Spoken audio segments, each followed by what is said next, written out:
This is gonna be one of those videos where everyone has an opinion and everyone thinks they're right.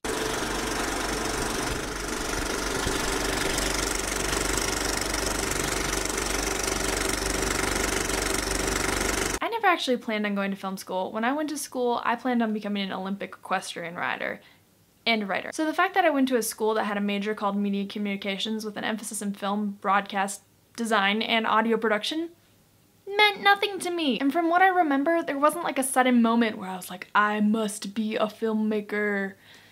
It sort of just happened. Other than photography, I had zero media background. None. So during the next 4 years, I did a lot of things that I had no idea existed, and I loved it. From that standpoint, film school is awesome for me because it packaged what most people know inherently about the business that I had no idea existed, like editing. I literally had no concept that shots were being cut and put together. I just watched. So thank you, film school, for opening up the world of media to me.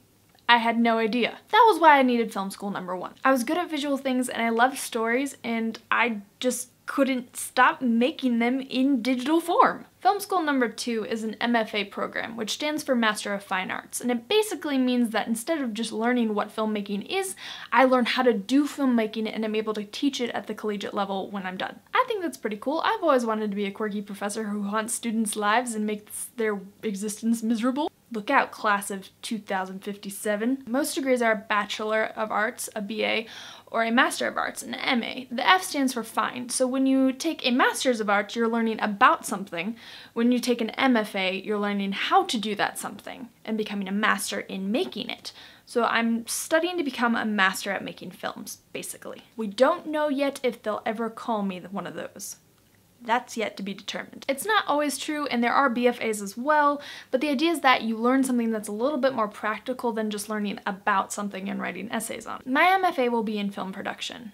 My film school is really interested in us learning the entire craft of making a film. So the first year we rotate out into every position and learn how to do it, and the second year we declare one as our specialty, like directing or gaffing or production design. This is cool because it means that everyone who graduates from there is A, employable, and B, has a really good perspective on the business as a whole. So that's the program. Now I should probably explain to you why I'm going back for 2 more years to get this MFA. The thing is, I actually wasn't going to. See, I was actually planning to go out into the vast wide world and work my way up painfully and slowly as we all do. This is the only program I applied to, and it was just because a friend went there. And I almost didn't even make my interview because of a snowstorm. But when I went there, the people were so passionate, the equipment was cool, of course, and really it was kind of a challenge because not everyone gets through their program. I kind of have a weakness when it comes to challenges. It takes a lot of time and effort to make it through this program and thrive. And I love to work and learn. I seriously love learning. It's like this weird obsession, okay guys?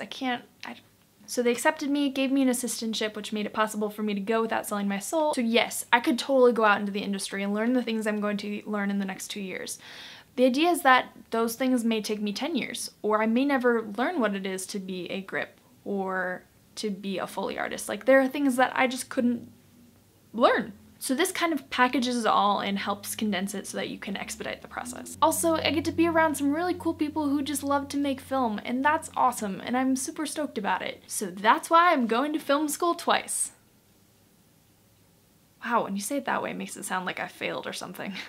I promise I'm not going to turn into one of those film school snobs. I think you can be an awesome filmmaker just from doing it the hard way without film school or even a high school diploma. And different approaches work for different people, and that's okay. And so this is something I'm going to try, and a challenge I think I can accomplish.